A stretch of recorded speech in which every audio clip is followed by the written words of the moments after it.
কত টাকা বাঁচলো একটা 14 চাকা 20 দিন গাড়ি চালিয়ে, শুনলে আপনার মাথা খারাপ হয়ে যাবে। হ্যাঁ, সত্যি কথা বলছি, আপনি শুনলে মাথা খারাপ হয়ে যাবে। একটা 14 চাকা পাহাড়ে 20 দিন পর বাড়ি ঘুরেছে। এর বাড়ি হলো হরিশ্চন্দ্রপুর। হরিশ্চন্দ্রপুর থেকে গাড়িটা খড়গপুর এসে, খড়গপুর থেকে শিলচর গেছে, শিলচর থেকে আবার হরিশ্চন্দ্রপুর এসে 20 দিন লেগেছে। 20 দিনে কত টাকা বেঁচেছে ফুল ভিডিওটা দেখেন, তাহলে বুঝতে পারবেন। আমি সবকিছু লিখে রেখেছি এখানে, তো সবকিছু আমি জিজ্ঞেস করবো ভাইকে, আর ভাড়াটা কত কি হয়েছে না সবকিছু বলবো। তো সর্বপ্রথম ভুট্টা লোড করেছিল, সর্বপ্রথম হরিশ্চন্দ্রপুর থেকে খড়গপুরের ভুট্টা লোড করেছিল 1300 টাকা টন, 30 টন মাল লোড করেছিল, 39,000 টাকা ভাড়া হয়েছিল। আর আপনাকে আমি খরচাটা আগে বলে দিচ্ছি। যেমন হরিশ্চন্দ্রপুর থেকে খড়গপুর এসে, খড়গপুর থেকে শিলচর গেছে, শিলচর থেকে ফের আবার হরিশ্চন্দ্রপুর এসে টোটাল ডিজেল পুড়েছে 1,16,700 টাকা ডিজেল পুড়েছে। এবার টোটাল আপনার খড়গপুর যাওয়ার থেকে নিয়ে, শিলচর থেকে নিয়ে টোটাল টুল লেগেছে 19,300 টাকার, শুধু টুল লেগেছে। ওই হ্যান্ড টুল, সরি ফাস্ট্যাগ টুল, হ্যান্ড টুল বাদ আছে। এবার আপনার 3 রকম মানে ভুট্টা 4 রকম মাল লোড হয়েছে গাড়িটাতে। 4 রকম মালের লেবার লেগেছে 7,000 টাকা। 7,000 টাকা শুধু লোডিং আনলোডিং, শুধু 7,000 টাকা খালি লেবারকে দিয়েছে। আর 4 রকম মালে কমিশন লেগেছে 5,000 টাকা। 5,000 টাকা খালি কমিশন দিয়েছে।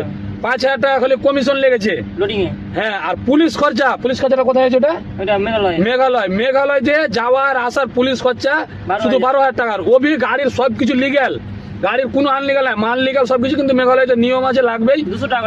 পুলিশ দাদাগিরি পার্টি আছে, মানে ওটা লাগবেই, কোনো ওটা মাপ নাই। তো ওটা লেগেছে 12,000 টাকা। আর ডিএফ লেগেছে 2,000 টাকা। ডিএফ ধরে নিয়েছি 2,000 টাকা, মানে BS4 গাড়ি ডিএফ লাগবে, তার জন্য ডিএফ এর 2,000 টাকা। 20 দিনে টিপ, আর 400 টাকা দিন মালিক দিচ্ছে খোরাকি।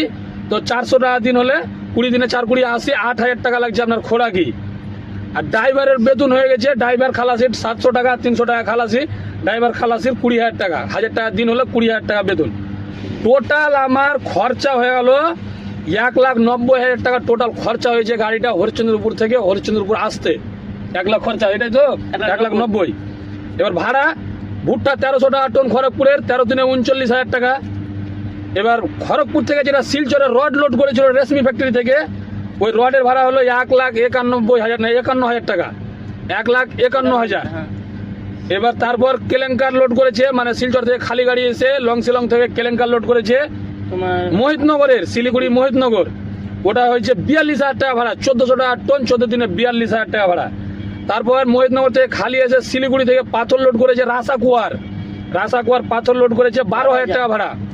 তারপর রাসাকুয়া থেকে খালি গাড়ি হরিশ্চন্দ্রপুর বাড়ি চলে এসছে নাকি। টোটাল টিপ মারতে 4টা টিপ মেরে, টোটাল 4টা টিপে 20 দিন সময় লেগেছে।